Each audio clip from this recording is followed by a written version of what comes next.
cuando sea necesario y cuando lleguen los 3 científicos a la sala de conferencia de la Torre Ejecutiva. Ahora vamos a hacer un repaso justamente hablando del reinicio de clases en el marco de la pandemia del coronavirus, de qué pasó en nuestros países, esperando lo que vaya a ocurrir esta noche, y para eso Valentina preparó un informe. Exactamente, Nicolás, porque lo cierto es que el retorno de clases es un desafío en todo el mundo, y yo lo que les propongo a continuación, vamos a interrumpirlo en cualquier momento cuando comience la conferencia, pero mientras tanto les voy contando qué ha estado pasando en otras partes del mundo donde ya ha comenzado a retornar las clases presenciales. Lo cierto es que la educación ha sido muy impactada por el COVID-19. Sin ir más lejos, vamos a ver una primera placa con información de UNESCO. Al 12 de mayo, el COVID-19 estaba afectando las clases en 168 países. Es decir, que está afectando el normal curso de las clases justamente en 1.200 millones de jóvenes en todo el mundo, lo que representa más del 70% del total de los estudiantes. Es un montón de gente que ha perdido clases en estos últimos meses y por tanto volver a la presencialidad está siendo un desafío. Tanto así que vamos a ver en la siguiente placa, en esta que tengo aquí atrás, un mapa del mundo. Les voy a contar a continuación qué significa esto.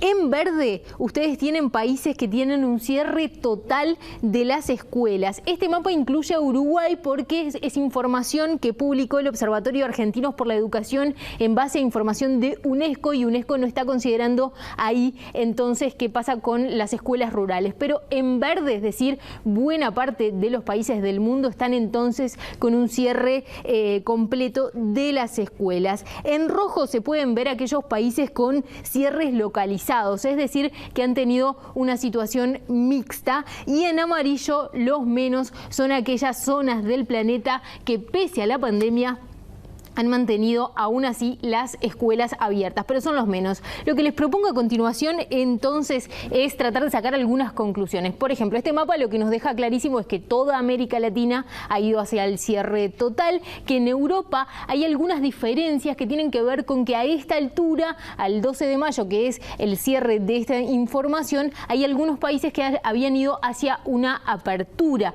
Por ejemplo, en países como Italia, como India, todavía están muy lejos de pensar en un retorno a la presencialidad. Son países en los que el COVID-19 golpeó muy fuerte. Pero hay otros casos, como por ejemplo, un caso emblemático es el de Dinamarca, o también China, donde comenzó la pandemia, que ya han comenzado a retornar a las escuelas. Entonces ahora les voy a mostrar, y un poco para tener una idea de qué es lo que se nos viene, porque en definitiva lo que va a suceder aquí en Uruguay, más allá de sus particularidades, tiene mucho que ver con lo que ella se está experimentando en otros países. Vamos a ver para empezar el caso de Dinamarca.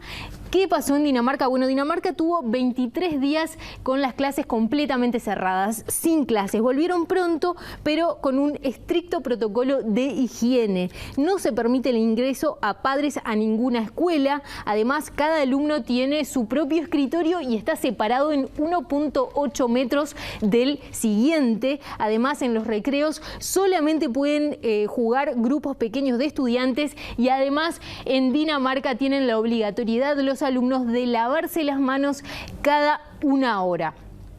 Otro de los casos que podemos estar viendo como, bueno, tal vez ejemplo de lo que se puede estar pensando para aquí, para Uruguay, es el de Alemania, que también ha tenido un retorno paulatino, en este caso en primaria. Concretamente estuvieron 34 días sin clases presenciales y volvieron en primaria también con un protocolo muy estricto de higiene. Un escritorio por alumno con 1.5 metros de distancia, grupos reducidos en los recreos para evitar el contacto físico, y la particularidad de Alemania es que a partir de lo que pase en primaria justamente van a tomar otras decisiones para secundaria, por ejemplo. Y un caso que es bien importante para mirar qué es lo que ha estado sucediendo, porque son los primeros que tuvieron que enfrentar esto, si podemos ir a la placa anterior, en realidad es el caso de China.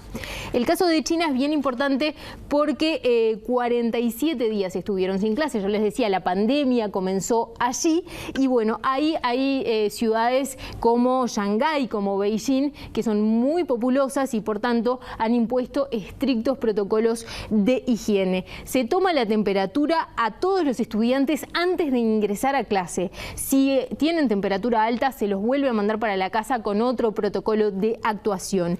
En una ciudad como Beijing, que tiene millones y millones de habitantes, deben completar los estudiantes una encuesta en una aplicación similar a la que tenemos aquí en Uruguay, Coronavirus UI, que calcula esta aplicación el riesgo de infección. Ellos tienen que, los estudiantes, completar una serie de requerimientos y a partir de eso la aplicación le detecta si tiene riesgo bajo o alto de infección. Si tiene riesgo bajo, entonces puede ir a clase ese día. Si tiene riesgo alto, se tiene que volver para su casa. Y además, allí también se entregan termómetros personales a los alumnos y se tienen que estar tomando la temperatura 2 veces por día como mínimo, como otra de las características que está teniendo varias de las ciudades más populosas justamente de China para controlar el COVID-19 y evitar que vuelva a haber un rebrote de la pandemia. Esos son 3 casos. Ahora lo que les propongo es ver en general, porque este estudio que yo les estaba citando lo que hizo fue hacer un relevamiento de todos los países en los que volvió